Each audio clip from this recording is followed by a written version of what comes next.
दोस्तों एक बार फिर से स्वागत है आपका प्रजापति न्यूज में। मुकेश अंबानी की करोड़ों की कमाई के पीछे ये है राज। 5,000 करोड़ की शादी करने वाले मुकेश अंबानी आखिर इतने अमीर क्यों हैं? कहां से आता है अंबानी खानदान के पास इतना सारा पैसा?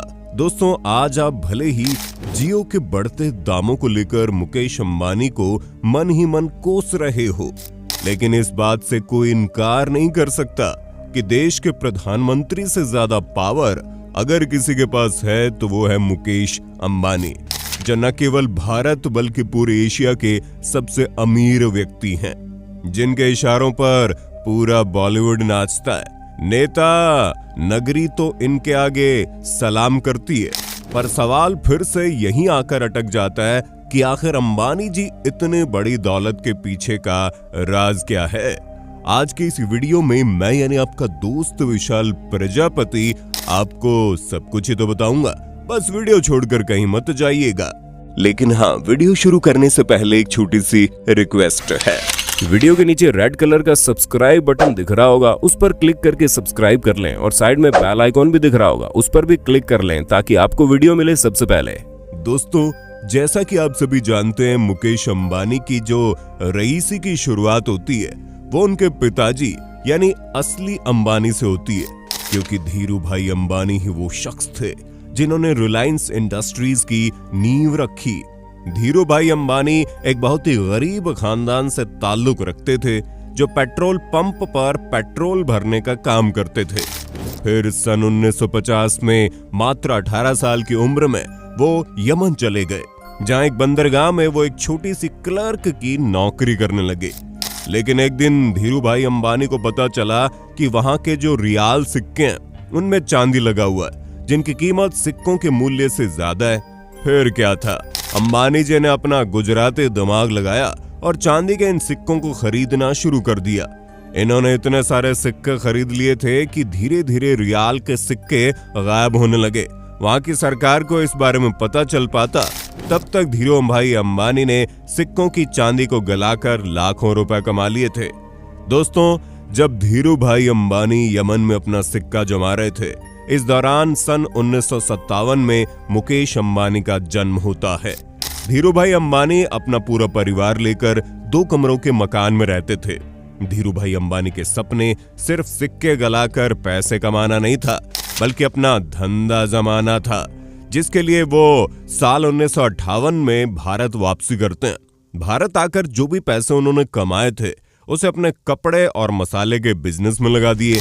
पहले तो धीरू भाई अंबानी उस धागे की सप्लाई करने लगे जिसकी कपड़े बनाने वाली कंपनी को जरूरत होती थी।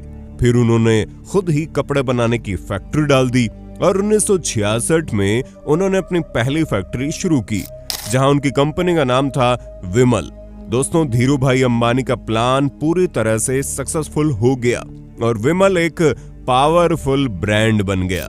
पिताजी का बिजनेस अच्छा चल रहा था, लेकिन मुकेश अंबानी की स्कूल लाइफ एक मिडिल क्लास इंसान की तरह ही थी। दोस्तों मुकेश अंबानी ने सेंट जेवियर कॉलेज से पढ़ाई करने के बाद इंस्टीट्यूट ऑफ केमिकल टेक्नोलॉजी में इंजीनियरिंग की पढ़ाई की और फिर आगे की पढ़ाई करने के लिए वो अमेरिका चले गए, जहां स्टैनफोर्ड यूनिवर्सिटी में उन्होंने अपना एडमिशन लिया। लेकिन पिता के बुलावे पर वो अपनी पढ़ाई बीच में ही छोड़कर वापस आ गए। ये वो दौर था जब धीरू भाई अंबानी का बोलबाला पूरे देश में चल रहा था। असल में जब मुकेश अंबानी अमेरिका में हायर एजुकेशन ले रहे थे, तभी धीरू भाई अंबानी को पॉलिएस्टर फिलामेंट धागे को बनाने का सरकारी लाइसेंस मिल गया था, जिसके बाद अंबानी जी ने धागे को बनाने के लिए पातालगंगा रायगढ़ महाराष्ट्र में मैन्युफैक्चरिंग प्लांट एस्टेब्लिश किया। इस प्लांट को संभालने के लिए ही मुकेश अंबानी को अमेरिका से वापस बुलाया गया था और इस तरह मात्र 24 साल की उम्र में मुकेश अंबानी ने रिलायंस इंडस्ट्रीज में अपने पिता का हाथ बटाना शुरू कर दिया। पहले तो मुकेश अंबानी ने अच्छी तरह से काम सीखा, फिर ये अपने पिता की सलाह लेकर सभी अहम फैसले करने लगे और एक वक्त ऐसा भी आया जब धीरू भाई अंबानी ने उन्हें आजादी से काम करने के लिए कहा, जिसका असर धीरे धीरे रिलायंस इंडस्ट्रीज में देखने को मिला, जहां पॉलिएस्टर फिलामेंट धागे के प्लांट की पूरी जिम्मेदारी मुकेश अंबानी के कंधों पर थी उन्होंने अपने पिता का मान रखते हुए पूरे सम्मान से जिम्मेदारी को संभाला। सब कुछ बढ़िया चल रहा था, लेकिन फिर साल 1986 में धीरूभाई अंबानी के ब्रेन स्ट्रोक ने पूरे अंबानी परिवार को हिलाकर रख दिया। इस दौरान वो बिल्कुल भी काम नहीं कर पा रहे थे, जिसकी वजह से मुकेश अंबानी और उनके छोटे भाई अनिल अंबानी पर सारी जिम्मेदारियां आ गई थी। ब्रेन स्ट्रोक के बाद धीरूभाई अंबानी की जान तो बच गई, लेकिन उनके दाएं हाथ ने काम करना बंद कर दिया था। लेकिन मुकेश अंबानी जैसा बेटा होने के बाद भला किसे दाएं हाथ की जरूरत थी। मुकेश अंबानी ने न सिर्फ अपने पिता के बिजनेस को संभाला, बल्कि रिलायंस इंडस्ट्री में एक से बढ़कर एक बिजनेस प्लान्स लेकर आए, जिसकी वजह से रिलायंस इंडस्ट्री दिन दुगनी रात चौगुनी तेजी से तरक्की करने लगी। पिता का आशीर्वाद लेकर मुकेश अंबानी ने पेट्रोकेमिकल प्लांट स्टैब्लिश किया और फिर 1995 में कंपनी ने रिलायंस टेलीकॉम की शुरुआत की। फिर 1998 में अंबानी जी ने एलपीजी गैस सिलेंडर की दुनिया में भी कदम रख दिया और रिलायंस गैस के नाम पर रसोई गैस बनाना शुरू कर दिया।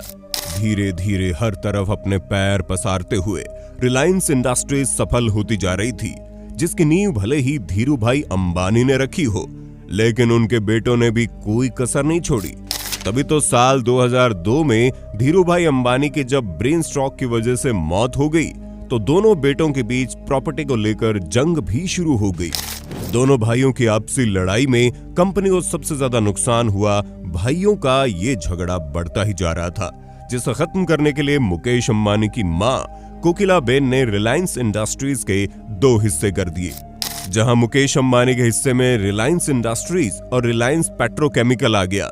आपको बता दे, जब दोनों भाइयों के बीच बंटवारा हुआ था तो सबको लग रहा था अनिल अंबानी भारत का सबसे अमीर व्यक्ति बनेगा, लेकिन हुआ इसके ठीक विपरीत। क्योंकि जैसे ही कंपनियों का बंटवारा हुआ, मुकेश अंबानी अपने बिजनेस को आगे बढ़ाने में लग गए, क्योंकि उनके पास सोने देने वाली एक चिड़िया थी। जी हाँ, एक ऐसी चिड़िया जिसकी वजह से मुकेश अंबानी आज इतने अमीर है। दोस्तों, हम बात कर रहे हैं जामनगर में मौजूद पेट्रोलियम रिफाइनरी की, जिसकी वजह से मुकेश अंबानी को हर सेकंड करोड़ों का फायदा होता है। यकीन मानिए दोस्तों, जिस जियो को आप अपने फोन में डायल करके इतना मस्त इंटरनेट इस्तेमाल करते हैं, उसी जियो में मुकेश अंबानी ने $22 बिलियन की इन्वेस्टमेंट की। और ये सारा इन्वेस्टमेंट का पैसा और कहीं से नहीं आया, बल्कि जामनगर की इसी रिफाइनरी से आया था। और सिर्फ रिलायंस जियो ही नहीं, बल्कि बहुत सारी ऐसी कंपनियां जिसकी शुरुआत करके मुकेश अंबानी ने अपने चारों पैर पसार लिए। टेक्सटाइल से लेकर मोबाइल तक, रिटेल से लेकर ऑनलाइन सर्विस तक, हर एक चीज मुकेश अंबानी ने लोगों के लिए लॉन्च की है। दोस्तों, 2010 में रिलायंस इंडस्ट्रीज ने इन्फोकॉम ब्रॉडबैंड कंपनी की शुरुआत की, जिनका असली रंग साल 2016 में देखने को मिला, क्योंकि इसी साल रिलायंस इंडस्ट्रीज ने अपने टेलीकॉम सर्विस रिलायंस जियो की शुरुआत की।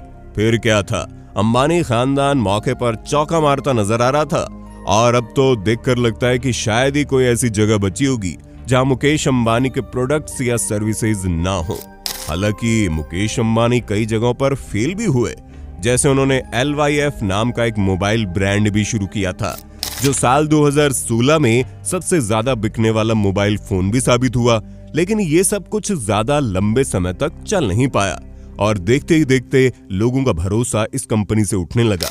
लेकिन रिलायंस जियो पर किसी ने आंच नहीं आने दी और आज भी रिलायंस जियो के दाम बढ़ने के बावजूद लोग जियो के साथ चिपके हुए हैं। बाकी जामनगर की रिफाइनरी तो अंबानी खानदान को पैसा कमाकर दे ही रही है, तो फिर भला इन्हें क्या टेंशन है। तो दोस्तों, आपको समझ में आ गया होगा कि रिलायंस इंडस्ट्री की नींव भले ही मुकेश अंबानी ने ना रखी हो, लेकिन उसे इस मुकाम पर पहुंचाने में मुकेश अंबानी का बहुत बड़ा हाथ है। बाकी आपका इस पर क्या कहना है, कमेंट में जरूर बताइए। और ऐसे ही वीडियोस को देखते रहने के लिए चैनल को लाइक, शेयर, सब्सक्राइब करना ना भूलें। धन्यवाद। दोस्तों, आपकी स्क्रीन पे 2 और वीडियोस दिख रही हैं, जिसे देखने के लिए आप इस स्क्रीन पर क्लिक करें। दोनों देखिएगा, बहुत अच्छी वीडियो बनी है।